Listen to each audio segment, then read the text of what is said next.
Doa ya, saya berikan judul doa dalam api pencobaan. Cerita tentang 3 orang Yahudi di negara Babel, yaitu Sadrak, Mesak, dan Abednego. Daniel pasalnya ketiga ayat 13 sampai 27. Saya percaya hari ini kita dipersiapkan untuk berjalan di tahun depan, termasuk melewati segala macam api ujian. Lewati api pencobaan tahun depan, kita tidak akan dihanguskan. Karena Tuhan sudah ajari kita hari ini bagaimana kita berdoa tepat sasaran. Gimana kita berdoa dalam segala situasi. Ayat 13 bunyinya, sesudah itu Nebukadnezar memerintahkan dalam marahnya dan geramnya untuk membawa Sadrak, Mesak, dan Abednego menghadap. Setelah orang-orang itu dibawa menghadap raja, berkatalah Nebukadnezar kepada mereka, apakah benar hai Sadrak, Mesak, dan Abednego, bahwa kamu tidak memuja dewaku dan tidak menyembah patung emas yang kudirikan itu? Sekarang jika kamu bersedia, demi kamu mendengar bunyi sangkakala, seruling, kecapi, rebab, gembus, serdam, dan berbagai-bagai jenis bunyi-bunyian, sujudlah menyembah patung yang kubuat itu. Tapi jika kamu tidak menyembah, kamu akan dicampakkan seketika itu juga ke dalam perapian yang menyala-nyala, dan dewa manakah yang dapat melepaskan kamu dari dalam tanganku? Berhenti sampai di situ, saya jelaskan dulu. Ayat 13 sampai 15. Nebukadnezar memanggil pesuruhnya, memanggil ketiga orang Yahudi ini, yaitu Sadrak, Mesak, Abednego, untuk menghadap. Mereka menghadap raja, lalu raja menantang mereka untuk menyembah patung. Tidak ada opsi lain. Kalau mereka tidak menyembah, mereka akan diserahkan ke dalam api perapian yang menyala-nyala dengan ancaman, dewa mana yang bisa melepaskan kamu dari tanganku? Tahun depan kita akan diperhadapkan dengan segala perkara. Jangan takut dulu ya, jangan gentar. Maju tak gentar. Kalau Tuhan yang menyertai kita, dan jikalau kita adalah orang benar, kita akan maju tanpa gemetaran. Karena Tuhan beserta. Kita harus ready dulu. Doa itu mempersiapkan kita. Doa itu punya efek masa depan. Kita doanya sih sekarang, tapi hati kita disalut, dikasih selaput, dibungkus untuk apapun yang akan menghadang kita. Apapun yang bisa datang di depan kita itu, kita sekarang sudah dipersiapkan dalam doa. Kita seperti Abednego, Sadrak, Mesak. Kita akan dipanggil untuk menghadapi sesuatu. Tapi don't worry, Tuhan sudah menyediakan kemenangan di sana. Lalu ayat 16, lalu Sadrak, Mesak, dan Abednego menjawab Raja Nebukadnezar begini, tidak ada gunanya kami memberi jawab pada Tuanku dalam hal ini. Jika Allah kami, yang kami puja, sanggup melepaskan kami, maka ia akan melepaskan kami dari perapian yang menyala-nyala itu dan dari dalam tanganmu ya Raja. Tetapi seandainya tidak, hendaklah Tuanku mengetahui ya Raja bahwa kami tidak akan memuja dewa Tuanku dan tidak akan menyembah patung emas yang Tuanku dirikan itu. Ayat 16, Sadrak, Mesak, dan Abednego tidak basa-basi, tetap sopan, tapi dia menjawab dengan tegas. Tidak ada gunanya kami memberi jawaban. Maksudnya dia bukan kurang ajar. Tapi Sadrak, Mesak, Abednego itu straight to the point. Dia beritahu terus terang, Raja, kami tidak bisa berdalih. Kami tidak tahu mau ngomong apa lagi. Kalau Raja sudah ultimatum kami begini, ya apa boleh buat? Izinkan kami memberitahu bottom line pada dasarnya, kami tidak akan sujud menyembah kepada patung buatan Raja. Nanti ke depan itu, doa itu memberi kita persiapan ini, yaitu ketegasan hati. Yang kita alami di depan nanti bukan hanya berkat Tuhan, tetapi juga pencobaan. Di hidup ini kamu akan mengalami berbagai macam pencobaan, kata Tuhan Yesus, tapi kuatkan hatimu, sebab aku telah mengalahkan dunia. Dan jikalau kita diperhadapkan dengan sebuah ujian, kalau itu mentah-mentah adalah perintah Tuhan, jangan berdalih lagi, jangan beralasan. Yes upon yes, no upon no. Ya adalah ya, tidak adalah tidak ada area abu-abu, tidak ada tidak ragu-ragu menjawab tantangan, tidak ada tapi, tidak ada mungkin. Kalau itu sudah jelas-jelas firman, mari hari ini kita berdoa agar hati kita itu selalu taat kepada Tuhan. Apapun resikonya. Karena taat sama Tuhan itu nggak ada garansi bahwa kita akan selalu diluputkan. jikalau memang kita harus mengalami kerugian, aniaya, jikalau kita tidak langsung mengalami pertolongan Tuhan. Taat pada Tuhan itu gampang atau mudah kalau kita lihat mujizat, atau mujizat menjadi jaminan. Kalau taat langsung mujizat, itu namanya ditips sama Tuhan, itu namanya upah. Taat itu bukan upah, karena kita sudah dibeli dengan darah. Karena kita itu sudah menjadi miliknya Tuhan Yesus. Jadi apa kita punya pilihan kemanakah aku dapat pergi menjauhi rohmu Tuhan? Taat itu ditolong sama Tuhan enggak setelah kita taat, itu urusan kedua. Taat dulu pokoknya.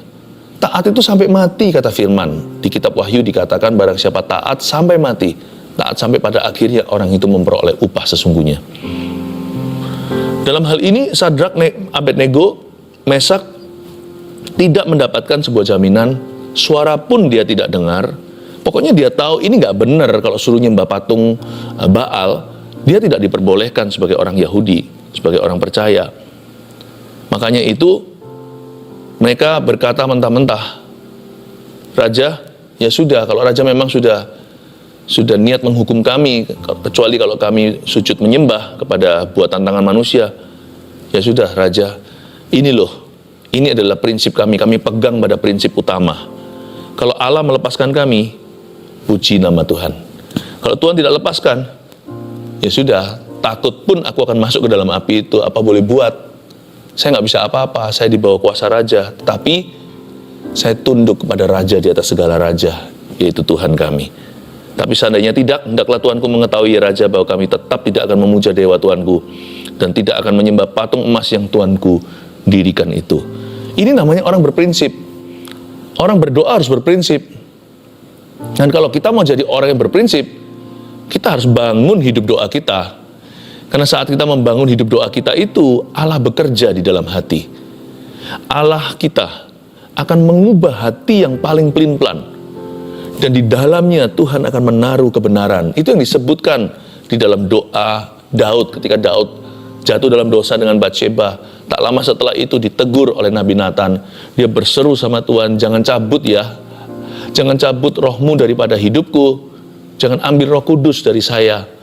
Dan dia berkata, Tuhan berkenan pada kebenaran di dalam batin. Itulah salah satu karya Roh Kudus di dalam kita. Yaitu dia menaruh kebenaran di dalam batiniah kita semua. Orang berprinsip itu harus, orang berdoa harus berprinsip. Dan kalau kita mau jadi orang berprinsip, kita mesti bangun hidup doa yang solid atau yang kuat. Ayat 19, maka meluaplah kegeraman Nebukadnezar, air mukanya berubah terhadap Sadrak, Mesak, dan Abednego. Lalu diperintahkannya juga supaya perapian itu dibuat 7 kali lebih panas dari yang biasa. Raja emosi nih. Kepada beberapa orang yang sangat kuat dari tentaranya, dititahkannya untuk mengikat Sadrak, Mesak, dan Abednego dan mencampakkan mereka ke dalam perapian yang menyala-nyala itu. Raja marah, raja muntap. Dan karena amarah atau emosinya, mungkin karena gengsi dan dia tersinggung, ego raja kan besar, disuruh tentara yang kuat untuk menahan Sadrak, Mesak, dan Abednego. Pertanyaan saya, untuk apa ya? Emangnya Sadrak, Mesak, dan Abednego ini mau lari? Enggak, mereka orang-orang baik-baik. Mereka ini pegawai utama raja. Mereka ini petinggi-petinggi Babilonia, tapi bersuku Yahudi. Orang-orang ini nggak akan lari. Saya jadi ingat di perjanjian baru Yesus itu mau ditangkap. Kan Yesus sudah menyerahkan dirinya. Yesus tidak akan lari karena dia datang untuk itu, untuk mati bagi umat manusia. 500 orang datang pakai pentung segala. Ada yang bawa pedang, bawa gobang. Buat apa? Tuhan berkata, untuk apa semuanya ini? Akulah yang kau cari, biarkan mereka pergi. Yesus lindungi murid-muridnya. Yesus tanya sama mereka, siapa yang kau cari? Yesus. Akulah dia. 500 orang itu rebah. Ditulis di dalam kitab Injil. Mereka semua terpelentang, terbanting ke belakang. Waktu Yesus berkata, I am, akulah yang kalian cari itu. Tuhan gak akan lari. Setelah mereka rebah, Tuhan gak, jatuh semuanya, mari melarikan diri. Enggak, Tuhan tetap di sana. Karena Tuhan mati bukan ditangkap, Tuhan mati karena menyerahkan nyawa. Dalam hal ini, Sadrak, Mesak, dan Abednego, mereka tidak niat untuk melarikan diri. Buat apa pakai tentara yang paling kuat? Pakai komandan pasukan khususnya segala? Untuk apa? Pakai tentara biasa aja, orang biasa aja. Mereka pasti yang memberi diri diikat. Karena mereka menganggap menderita bagi nama Tuhan itu kemuliaan. Mereka ini spiritnya, rohnya seperti para rasul di Kisah Para Rasul atau di gereja mula-mula. Mereka waktu dicambuk 39 kali atau 40 kurang 1, keluar dari Sanhedrin atau mahkamah agama, mereka kembali kepada umatnya. Mereka berkata, mereka pulang itu rejoicing atau bersukaria karena diizinkan menderita hina demi salib Kristus. Ayat ini mengingatkan kita bahwa kadang-kadang serangan setan itu berlebih-lebih. Terkadang yang namanya aniaya atau penderitaan yang harus diderita oleh orang benar itu berlebihan. Padahal kita itu berserah penuh, tapi ya dihajar terus oleh permasalahan. Don't worry, Tuhan tuh tahu. Tuhan tuh tahu bagaimana melindungi umatnya. Setelah diikat Sadrak, Mesak, dan Abednego, ayat 21, lalu diikatlah ketiga orang itu dengan jubah, celana, topi, dan pakaian-pakaian mereka yang lain, dan dicampakkan ke dalam perapian yang menyala-nyala. Karena titah raja itu keras, dipanaskanlah perapian itu dengan luar biasa, sehingga nyala api itu, lihat, bukan membakar mati Sadrak, Mesak, tapi membakar mati orang-orang yang mengangkat Sadrak, Mesak, dan Abednego itu ke atas. Jangan pernah takut sesuatu itu berlebihan melawanmu. Semua lemak berlebihan itu akan terbakar sendiri. Kalau kita dilindungi sama Tuhan, bukan kita yang hangus oleh api, tapi yang menyerahkan kita ke dalam api yang menyala-nyala itu, pesuruh-pesuruh setan itu terbakar sendiri. Kadang saya mikir, kenapa ya exaggerating kadang-kadang seperti terlalu dibesar-besarkan apa yang umat Tuhan harus lalui itu, seperti pukulannya itu terlalu besar untuk mereka. Jangan takut. Kita itu tidak akan diizinkan untuk dicobai melebihi kekuatan kita. Apapun yang melebihi kekuatan kita, baik 1 senti atau 1 mili, itu terbakar sendiri nantinya. Semua pesuruh setan tidak tahan. Ini tentara khususnya semuanya itu malah yang kebakaran. Senjata makan tuan, bumerang ini namanya.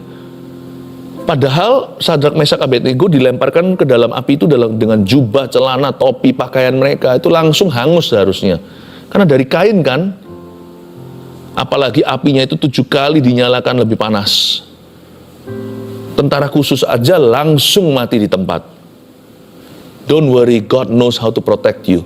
Pencobaan yang kita harus alami tahun depan tidak akan melebihi kekuatan.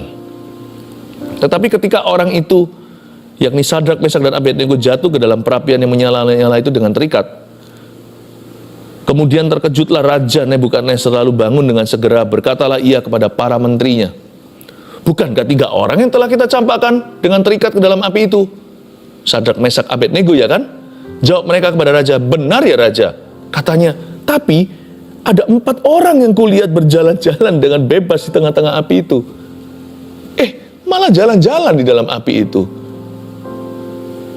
Dengan bebas di tengah api itu mereka tidak terluka.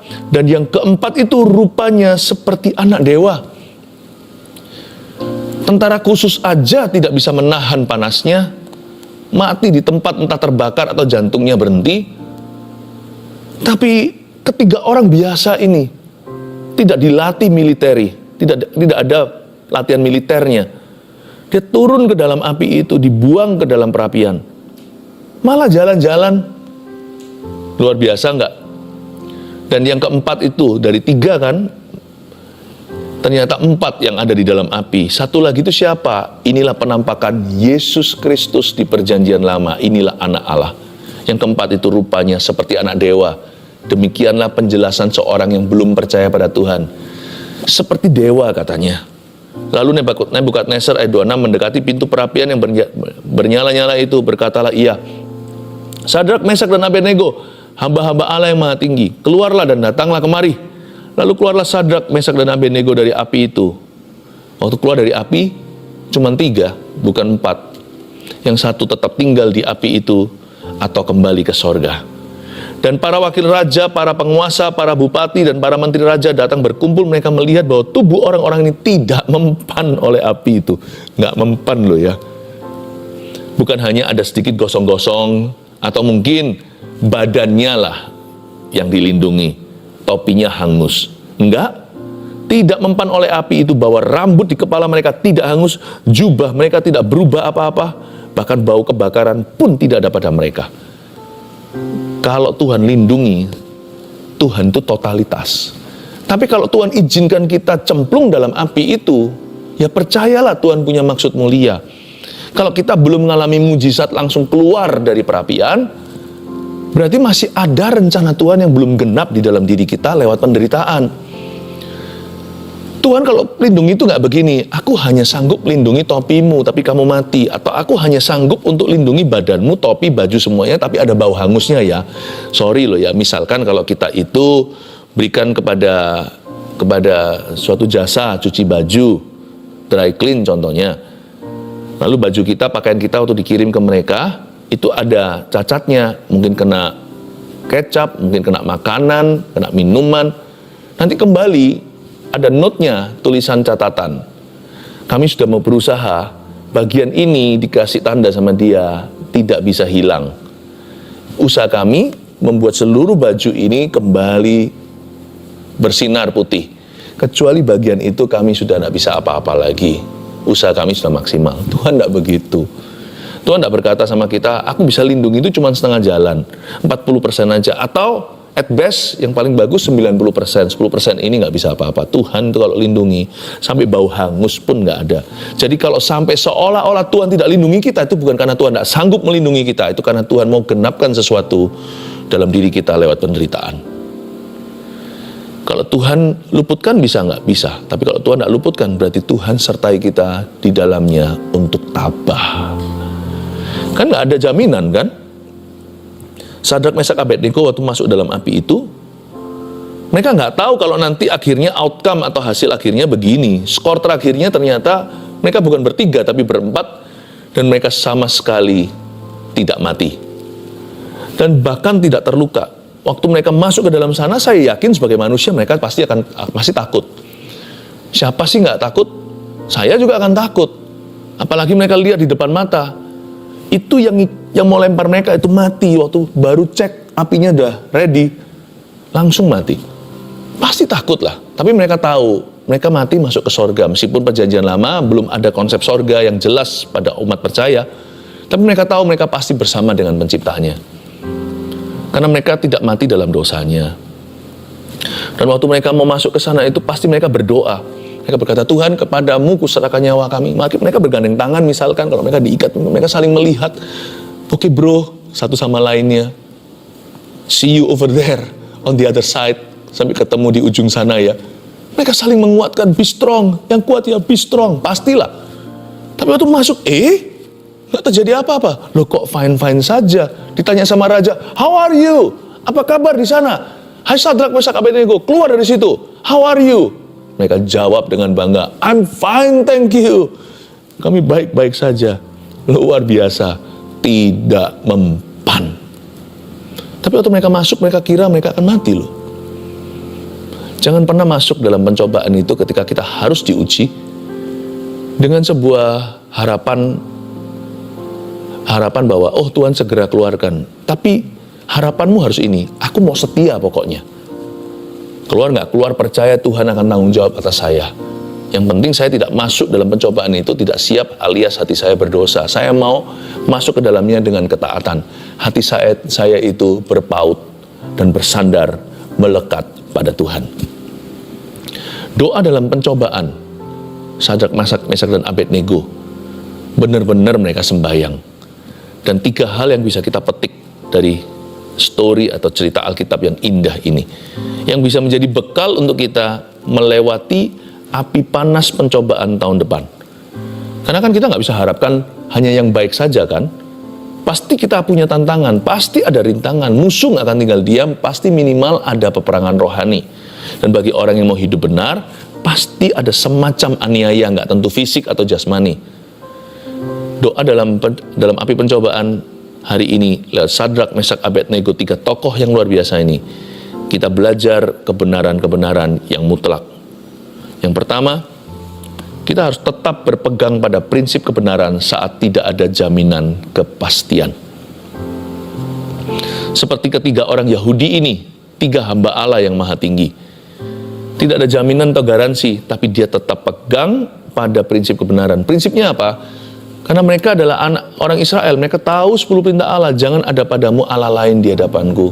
Jangan sujud menyembah kepada buatan tangan manusia. Jadi mereka tahu perintah Allah, 10 perintah itu nomor 1, nomor 2, bahkan juara 1 dan runner up-nya. Mereka tahu itu.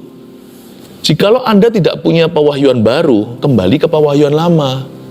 Kalau nggak punya hikmat di lapangan, kembalilah pada prinsip yang sudah tidak perlu lagi diperdebatkan. Always go back, selalu kembali ke Revelation number 1. Misalkan belum ada tuntunan, aku nggak tahu ke kiri atau ke kanan. Kalau Anda belum tahu ke kiri ke kanan, maka jangan menyimpang ke kanan atau ke kiri, tetap di jalan. Dengan tidak keluar dari jalan Tuhan itu sendiri sudah skor 1. Itu kalau lagi sepak bola, Piala Dunia itu sudah gol 1 ke kandang lawan. Tetap berpegang pada prinsip kebenaran saat tidak ada jaminan kepastian. Jadi orang berprinsip. Kalau kita berdoa ya harus berprinsip lah. Dan kalau kita mau jadi orang berprinsip, berdoalah. Yesus kan ngomong gini sama murid-muridnya. Ayo berdoa supaya kamu jangan jatuh dalam pencobaan. Kamu nggak bisa jadi orang berprinsip nanti waktu dicobai kalau kamu nggak berdoa. Makanya tidak sanggupkah kamu berdoa 1 jam saja dengan saya di Getsemani ini? Lihat akhirnya waktu Petrus, Yohanes, Yakobus tidak berdoa, ketika Yesus diserahkan, tiba-tiba kuasa kegelapan datang, tiga-tiganya lari.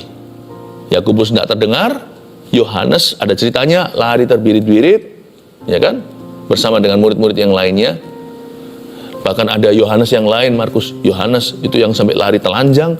Murid-murid semuanya melarikan diri. Ada satu yang mendekat-dekat, lihat-lihat, akhirnya kelihatan berani. Tapi ujung-ujungnya menyangkal Tuhan Yesus 3 kali sebelum ayam berkokok 2 kali. Namanya Petrus. Udah diberitahu suruh doa nggak mau, ngantuk katanya, sedih katanya. Justru waktu dicobai nggak tahan dia. Semuanya akhirnya tidak lulus ulangan. Semuanya fail ujian. Kalau kita mau jadi orang berprinsip ya harus berdoa. Tahun depan supaya nggak kompromi, supaya kita jangan dikalahkan, supaya jangan dihanguskan, berdoa, tetap berpegang pada prinsip kebenaran saat tidak ada jaminan kepastian.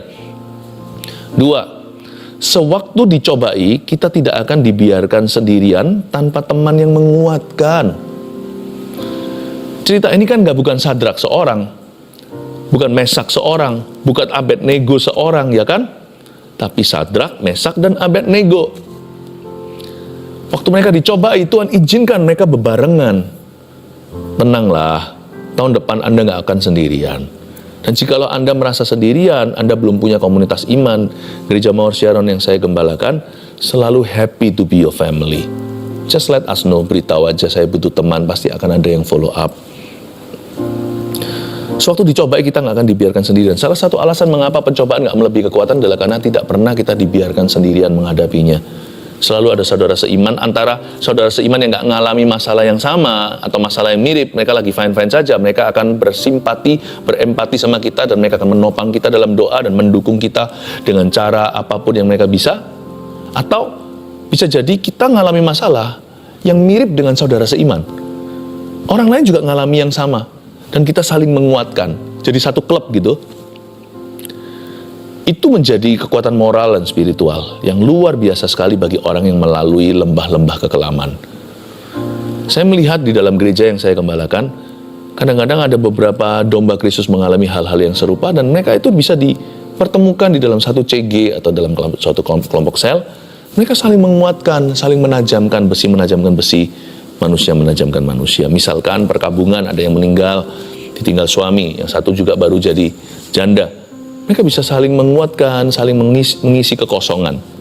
Saya melihat itu terharu loh, lihat Tuhan itu tahu di mana kita berada dalam kehidupan ini. Dan Tuhan tidak pernah izinkan kita jadi yatim piatu secara rohani. Doa, minta sama Tuhan hari ini. Tahun depan Tuhan, kasih aku rekan. Minimal kasih aku teman, bukan hanya seiman, tapi aku minta mitra doa. Saya berdoa juga supaya saat teduh bersama juga selalu bisa menjadi mitramu, dan Gereja Mawar Sharon terus bisa menjadi mitra Anda. 3, doa sanggup meluputkan kita dari derita. atau membuat hati kita tabah melaluinya. Kadang-kadang doa itu meluputkan kita. Tidak bisa disangkali, mujizat banyak kali, kerap kali terjadi. Doa sanggup meluputkan kita dari derita, dari api pencobaan, api ujian. Nggak jadi. Oh, ajaib. Ada banyak sekali perkara-perkara yang tidak masuk akal begitu saja kejadian. Di mana 1-2 orang itu diluputkan. Tetapi terkadang pula, bukan kita harapkan ya, tapi ini fakta dan realita, terkadang juga kita tidak diluputkan. Kita harus melalui itu. Tidak bisa bypass lagi, tidak bisa shortcut, tidak bisa cari jalan pintas. Kita harus melalui setiap fase, setiap level penderitaan yang memang kita diperhadapkan dengannya. Tapi doa itu beda. Doa itu membuat kita itu tabah, membuat hati kita itu kuat untuk melaluinya. Kadang-kadang kalau saya lihat pencobaan yang dialami oleh si A, ya sekali lagi di dalam jemaat yang saya gembalakan, saya melihat, kok bisa ya dia setabah itu ya? Kalau aku mungkin nggak bisa, tiba-tiba Roh Kudus memberi saya koreksi. Dia berkata, loh, kalau itu porsimu ya, aku akan memberimu ketabahan. Tapi itu porsi dia, aku beri dia iman yang khusus tailor-made, tidak konveksian. Iman yang khusus customize, yang khusus dijahit, ditenun untuk cocok dengan kondisi orang itu. Dan iman itu kutaruh seperti biji sesawi di dalam hatinya. Dan itu bertumbuh ketika dia menderita, ketika dia mengalami itu. Bukan hanya dia tabah, dia semakin cinta Yesus dan semakin jadi berkat dan kesaksian. Lalu belum lagi ujungnya itu selalu ada pengharapan serta kemenangan. Dia sanggup meluputkan kita dari derita, tapi dia juga sanggup membuat hati kita tabah melalui pencobaan apa saja. Jadi jangan pernah kita itu negative thinking dengan Tuhan atau ketakutan, lalu taruh rasa curiga seperti Adam dan Hawa. Dosa manusia ke-1 yang purbakala itu adalah curiga. Nanti jika Tuhan itu kan suka simpan yang bagus untuk dirinya, yang jelek-jelek kasih ke aku. Aduh, pikiran apa tuh? Saya sih nggak takut begini loh. Kesusahan sehari untuk sehari, besok ada susahnya sendiri. Kalau besok punya susah itu, hari ini punya doa mempersiapkannya. Saya berdoa itu berbahasa roh. Mengapa? Bahasa lidah itu saya tidak tahu doa saya. Karena memang kan otak kita terbatas. Otak kita tidak bisa prediksikan masa depan. Saya nggak tahu apa yang akan terjadi 1 jam lagi. Tapi roh saya itu kan kekal. Roh saya itu di dalamnya ada Roh Kudus. Menaruh berbagai macam pewahyuan yang otak saya tidak boleh tahu. Makanya kalau saya berbahasa roh, berbahasa lidah, saya senang sekali. Saya mempersiapkan diri saya tanpa saya ketahui akan hari esok, termasuk berkatnya, termasuk tantangannya. Tantangan saya besok hari itu dipersiapkan di doa hari ini. Waktu saya berdoa di dalam nama Yesus, apapun yang saya hadapi, saya yakin kalau Tuhan luputkan, puji Tuhan. Kalau tidak, saya sudah dikasih hati tabah. Jadi nggak usah taruh rasa curiga. Kalau memang itu porsiku minggu depan, loh ya ayo, aku hadapi. Emangnya punya opsi? Saya hadapi saja. Mundur bukan jalan. Jatuh tentunya bukan jalan. Menyerah tidak ada berkat di dalamnya. Apa saya punya pilihan? Ya harus jalan maju lah. Kalau itu memang saya diperhadapkan, ya saya hadapi di depan. Ayo dengan tabah. Kalau itu memang porsiku untuk menderita, Tuhan sudah siapkan iman untuk saya menghadapinya. Dan Tuhan juga sudah menaruh ketabahan di dalam otot-otot besi rohani saya. Tahukah untuk setiap derita, kalau kita tidak diluputkan, Tuhan memberikan dan menyediakan otot baja bagi Anda dan saya. Orang lain lihat aja, berkata, kalau aku nggak bisa. Kita pasti mampu menghadapi segala sesuatu. Jikalau Nebukadnezar memanggilmu tahun depan, jangan takut, hadapi dia, maju tak gentar. Sebab ketika kita berdoa, kuasanya nyata bekerja. Justru saat kita lemah, kekuatannya menjadi-jadi. Dan kekuatan orang percaya adalah hidup doa. Mari kita jalani tahun depan. Dan kita tidak akan dihanguskan sebab Tuhan beserta.